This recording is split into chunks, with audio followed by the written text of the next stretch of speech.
Hey kids, this is Ivan. Today I'd like to talk to you about the magic user. Now, I apologize in advance. This video is going to be a little bit longer than I would like it to be, but I got a bit of ground to cover, and there's two reasons for that.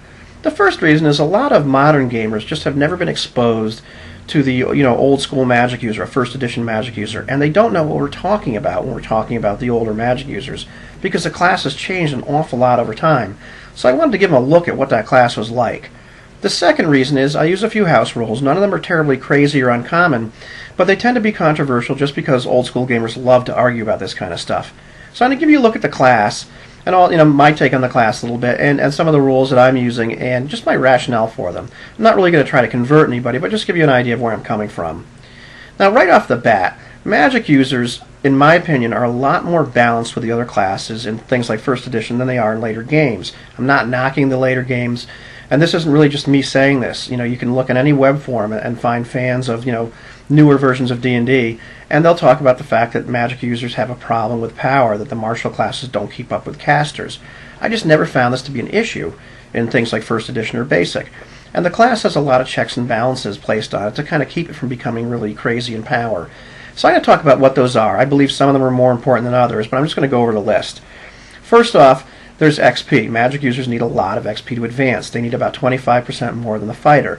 Now, it's a little bit different in first edition than it is in basic, from 7th to 11th level. First edition magic users don't need quite as much XP, but for the most part, they need a lot of XP to advance. The second thing is, in terms of combat, they stink. They have terrible hit points. They have D4 hit dice. They start out with less hit points on average than the average person. And also their THAC 0, THAC 0, or attack bonus is just terrible, and it never really gets all that good. They can't use weapons and armor like everybody else can. They only have a limited number of weapons they can use, and they just can't wear armor. They use something called advancing in magic, which means that they have to prepare the spells they're going to use for that day. They can't free cast them. They have to remember them and choose what they're going to cast in advance. They need spell components. They actually need physical stuff to cast their spells. They need to find and buy this stuff, and some of it is expensive. They need to have spell books they write their spells down in, and they need to find the spells. They don't just have access to them like a cleric would when he hits a certain level to get another level of spells. They have to find these spells. They have, in first edition, based on their intelligence, a percentage chance to know the spell, like be able to figure it out, and a minimum and maximum number of spells they can learn based on intelligence of any given level. Spells also have casting times in first edition, which I believe is very important, which I will get back to, but it takes a certain amount of time to cast a spell. And we haven't covered all that. Just take a look at the magic user, go down a list of some of these things, and when I've changed a rule, I'll just talk about it a little bit. Now, in terms of spells themselves, I use first edition spells, so it's the Player's Handbook and the Unearthed Arcana. Now, that includes cantrips. Now, cantrips were, I think, introduced originally in Dragon Magazine around like 1983 or something, so I've kind of used them off and on since then. These are zero-level spells. These are very minor magics. They're not like cantrips in later editions. They're really minor. They're minor trickery. They're ways you can distract somebody for a minute. They're ways you can clean something up, for a second. They're little magician's parlor tricks. Now, you can swap these out and remember them in place with a first-level spell on a 4-to-1 basis. I also use a rather common house rule where you kind of can just remember your level in cantrips per day. So if you're a 5th-level magic user, you can cast 5 cantrips that day that you've remembered. And I don't find that very game-breaking at all. One of the other things I've done is kind of compress the large amount of cantrips into a few cantrips. So I have a cleaning cantrip instead of like shine, polish, all those cantrips, and a person-affecting cantrip instead of something where one's going to make you itch, one's going to make you sneeze. That just doesn't seem great. It's not fun to have all those cantrips. Just put them all into one. And I let wizards know them all. I don't see any reason to roll for them and limit him to a few cantrips because they're just not that powerful. So that's kind of how I handle the cantrip side of it. The illusionist stuff I do a little bit different. I let illusionists have a few of the magic user cantrips and then their own. And I'll go over that if I talk about illusionists at some point. Now, magic users need to find spells. They're not like clerics. They don't get access to spells when they hit a certain level. They need to physically find a piece of paper with a spell on it. That could mean buying it. It could mean stealing it. It could mean all kinds of things. But you need to go out there and find your spells. Now, every experience level you gain, you get a free spell, and I assume that's part of your training and research and all that kind of stuff. But you need to go out and find them. So that's a limiting effect on magic users right there, is they don't just get access to them, they have to go find these spells. You have to be a nice DM and make them available, but they have to kind of look for them. Now, in terms of percentage chance to know and minimum and maximum number of spells, I generally haven't used that very much. I've used it sometimes in some campaigns and less so in other campaigns. I've never seen it make a heck of a lot of difference, to be honest with you. finding the spells is hard enough. Having found the spell, not being able to read it, that kind of stinks. I give magic users read magic right off the bat, which they're supposed to have by the book. I also give them detect magic and identify, because I think those are really clutch spells. And as a first level magic user, these are things you should just be able to do. You should know these spells and have them available to you. Now, I on the controversial side give magic users extra spells for intelligence, just like clerics get extra spells for wisdom. Now, I do this because I think they could use a little bit of a boost at low levels. And at high levels, I don't see that these extra spells make a darn bit of difference. So I've done it both ways, and I've never seen it change the game radically in any way. So I let you have the extra spells. Now, this is not to say that magic users are useless once they burn out their spells. They're not. All low-level characters are very useful at all times. But the thing is, you have to stop looking at them as stats and abilities, and look at them as adventurers. Like, what are you doing? What are you looking at? What are you trying to figure out? All this kind of stuff, and not so much in terms of like a character sheet and what are my abilities and, oh gee, I ran out of powers. But at the same time, I'll still let them have those extra spells at low level. It doesn't seem to be a big deal. In terms of spell components, I use spell components. There are material components, for spells. Now, you can go the route where you have very detailed bookkeeping. I don't particularly like that route unless somebody wants to go that way. I'd rather charge a magic user a certain flat fee per month based on their experience level for their components, unless they're really crazy ones. So rather than counting every grasshopper leg and every piece of fleece and every, whatever it is, I'll just say you're a first level magic user. It costs you like 50 or 100 gold pieces a month just for your components. You've got to pay up, and so that's a little bit of a drain on your pocketbook. If it's a really crazy spell, then of course maybe the components, very important. You need this, this ruby that's going to, fire off the spell. Although I tend to run a low money campaign, so sometimes I kind of have to cut the cost of the components. So if 1,000 GP gem isn't going to work, because it's just way too much, the guy's never going to be able to cast the spell, then I'll let him have it, maybe for 500 GP or something like that. And we'll kind of work on what those are. But the loss of components could be a really key issue. Like, you have to declare, even in my game, well, where are they? They could get stolen, they could get burned off, they could have all kinds of things happen to them. Then you could be in a bit of a jam. So material components especially are terribly important, and they can be a really limiting factor on magic users.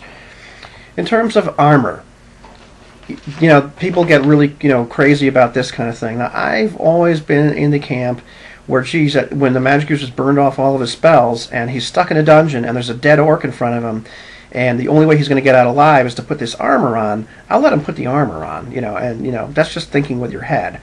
Now, I like the idea of a chance of spell failure, so that's what I'm using in my game now. It's not as generous as things like Pathfinder or D20. Like, instead of having like a 10% chance of failure in leather armor, you have like a 30% chance. That's like Hackmaster figures. Chain would be a 50% chance of failure instead of 30% chance. You're not very smart if you're putting armor on and trying to cast spells as a magic user. Elves are a little different, but that's a different story. But the thing is, I don't think that lightning is going to strike you dead if you put on a suit of armor. It's just that your spells aren't going to work. And in terms of spells failing, I have fun with that. I have them not just fizzle out entirely, but I have something funny happen, or something the reverse happen, or every once in a while something really nasty happen. So spell failure isn't them just fizzling out. You can have a lot of fun with that. It could be random, it could just be you making up as a DM, but spell failure can be no laughing matter, or very funny. In terms of weapons, magic users, their attack bonus sucks. They're not going to be able to hit the broadside of a barn with anything. And so I've always kind of been in the camp that lets them use a little bit more weapons than they normally get to have. Now, magic users have, I think it's like 1 weapon of proficiency and a -5 to hit with any other weapon they're not proficient with in first edition, and they can use a dagger, a dart, or a staff. Wow. Now, to me, the fact that they pick up a sword, they can try to hit something with that sword as much as they want. They're probably not going to.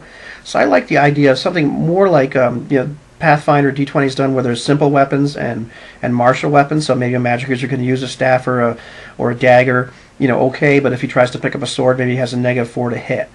To me, that's, I don't see the problem with letting magic users use different weapons. And maybe he practices with that sword and gets a little better with it. Casting time is gigantic. This, to me, is the thing that balances the class. Now, in Basic, they use shorter rounds. In First Edition, which I like to use as my platform, rounds are divided into 10 discrete segments. Now, the First Edition round is 1 minute long. I don't think it makes a difference how long this round is. It could be 20 seconds long, 30 seconds long. The idea is it's divided into 10 discrete segments. And I use D10 initiative, but if you want to see some First Edition initiative written up right, you can look for DM Prada's legendary addict document on the web. But I use D10 initiative, and I tie the initiative roll to actual segments. If you're gonna cast a spell that takes 4 segments to go off, and you're starting on segment 3, that's not going to go off for 4 segments. It's not going to go off till segment 7. If somebody hits you, that spell's not going off, and you lost it. It's very important where you stand and how you set yourself up tactically as a magic user. That, to me, balances the class right there beyond everything else. Magic users, whether they be NPCs or PCs, can have their spells shot to heck by somebody hitting them, no matter how high level they are. Now, in terms of spells themselves, I do a little bit of a tease on Vancian Magic lately. I like the Vancian Magic. I think it's a big part of the class. But I'm toying around and playtesting an idea that I was introduced to in Hackmaster Basic, and they probably stole it from somebody else. The idea is that you have to remember your spells. Now, should you find yourself in a jam and you want to free cast a spell, say you've got 4 first level spells remembered, and Spider Climb would come in really handy right now, but you haven't remembered it. You can try to free cast it. How you're going to do that is that's going to burn 2 of your first level slots. So you have to have 2 first level spells remembered and not cast yet. Either that, or maybe you have to substitute it for a 2nd level or a 3rd level spell. But the idea, you need to burn, it's a 2-to-1 ratio. The second thing is, it might fail. And there's a higher percentage of chance, by spell level that you're trying to free cast. So maybe if you're trying to cast a first level spell, it'll be a 10% chance of failure. Maybe if you try to cast a 3rd level spell, it's a 30% chance of failure. And if it fails, it could fail spectacularly. I'm kind of play testing that out because I like the idea of maybe like a clutch trying to free cast. The percentages don't matter. It could be 25% chance of failure for first level spells. But I'm having a little bit of fun with letting them try to free cast, because with like the same thing with weapons and armor. I think the idea that they can maybe try to do something and suck at it is better than telling them no, they can't do anything at all. So that's pretty much a look at the magic user, some of the controversial stuff I've done with him. And hopefully you might have some suggestions for me as well, because I'm having a little bit of fun just messing with the class just a wee bit. But to be honest, I think it's pretty balanced as written. And like I say, casting time is it.